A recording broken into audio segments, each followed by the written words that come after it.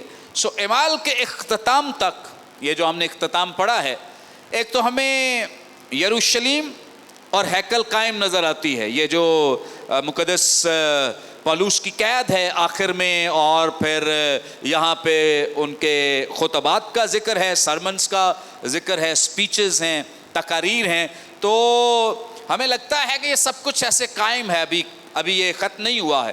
اگر ختم ہوتا تو اعمال کی کتاب ضرور اس بات کا تذکرہ کر دیتی کہ یہ سب کچھ ختم ہو گیا ہے، مکمل ہو گیا ہے۔ مقدس پالوس چونکہ ایک رومی قید خانے میں ابھی تک زندہ ہے، اس سے بھی خیال کیا جاتا ہے چونکہ ان کی جو شہادت ہے وہ 68 میں ہوئی ہے، 68 عیسوی میں ہوئی ہے مقدس پالوس رسول کی شہادت۔ تو چونکہ مقدس پالوس بھی حیات ہیں اور یروشلم کی بھی ابھی تباہی بربادی کا تذکرہ نہیں ہے، ان دو چیزوں سے ایسے لگتا ہے کہ یہ 70 سے یا 68 سے پہلے لکھی گئی ہے، اس کے بعد نہیں لکھی۔ بعد میں لکھی جاتی تو مقدس پالوس رسول یہاں حیات نہ ہوتے، ان کی شہادت ہو چکی ہوتی۔ دوسری طرف ذکر ہے کہ چونکہ 54 AD میں 54 AD میں جو پیغام ہے منادی کا، یہ غیر اقوام تک پہنچنا شروع ہو گیا، اور اس اعتبار سے کہا جاتا ہے کہ یہ 54 کے بعد لکھی گئی، چونکہ پرسکلا اور ایکولا کا ہمیں ذکر اعمال کی کتاب کے 18ویں باب میں ملتا ہے۔ یہاں سے خیال کیا جاتا ہے کہ اس منادی سے یہ جو کام ہے چونکہ غیر اقوام تک آگے بڑھا ہے، پرسکلا اور ایکولا جو ہیں، آپ کو پتہ ہے کہ یہ مقدس پالوس رسول سے سینئر بھی ہیں ایمان میں، ان کی رہنمائی، اور ان کے وسیلے غیر قوموں نے مسیح کو قبول کیا ہے اور مسیح کے پاس آ رہے ہیں۔ اس اعتبار سے کہا جاتا ہے کہ یہ کام جو ہے یہ چونکہ 54 AD میں ہوا ہے، اور یہ 54 AD کے بعد اور 60 AD سے پہلے لکھی گئی ہے۔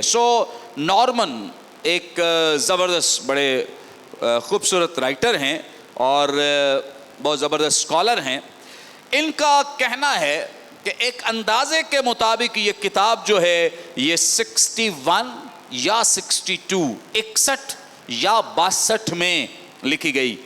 میں نے اس کی تصدیق کے لیے کانسٹنٹائن کیمبل کی بھی تاریخ کو پڑھا، بیان کرتے ہیں کہ یہ کتاب 61 عیسوی میں ایک اندازے کے مطابق 61 عیسوی میں لکھی گئی۔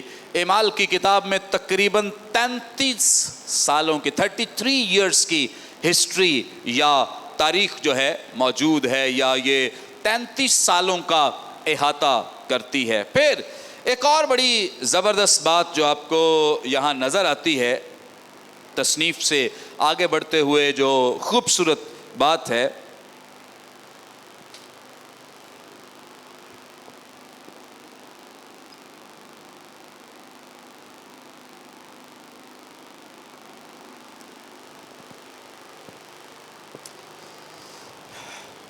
ایک نیا پوائنٹ ہے، وہ اور ہم۔ مقدس لوکا جب اس کتاب کو قلم بند کر رہے ہیں، بیان کر رہے ہیں، تو براہ راست خود کو اعمال کی کتاب کی سٹوری میں، کہانی میں شامل نہیں کرتے، لیکن جب وہ کہانی کے کرداروں کو بیان کرتے ہیں تو وہ ہمیشہ وہ کہہ کر بیان کرتے ہیں، اور کچھ حصہ ایسا ہے جہاں پر وہ کی بجائے ہم لکھنا شروع ہو جاتے ہیں۔ جیسے آئیں ذرا میرے ساتھ دیکھ لیں رسولوں کے اعمال اس کا 16واں باب، رسولوں کے اعمال اس کا 16واں باب اور اس کی 8ویں آیت میں لکھا ہے، 16ویں باب کی